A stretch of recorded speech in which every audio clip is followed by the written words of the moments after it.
Thank you, Mr. Chair, and thank you, Mr. Pence. I just want to address a couple of the things that have been said.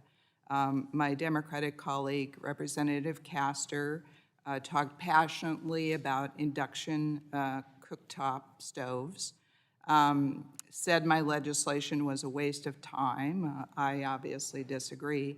But the thing I want to really concentrate on what she said is something to the effect of constituents are smart. They can make their own decisions about what stoves to buy. Well, that's exactly the point of my legislation.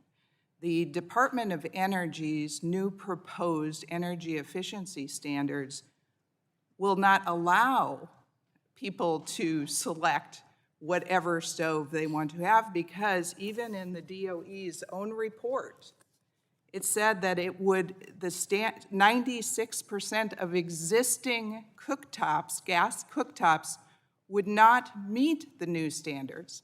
And all of the freestanding stoves that 90% of the people have in their homes, which is the cooktop on the top and the oven, freestanding, none of those would qualify for the new standards. So the stoves would have to be changed. That's all that would be available on the market. So people won't have a choice. That's my point. That's the point of the legislation.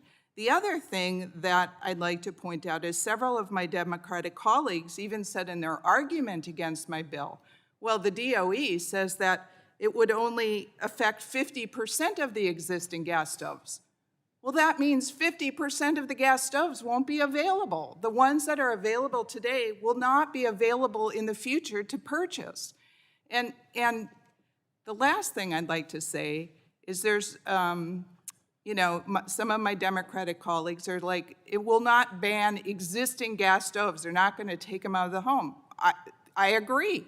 That's not what it does. That's not what my bill does. What it says is that the DOE cannot impose these standards so that new stoves that are on the market will not be available to constituents. And with that, I yield back.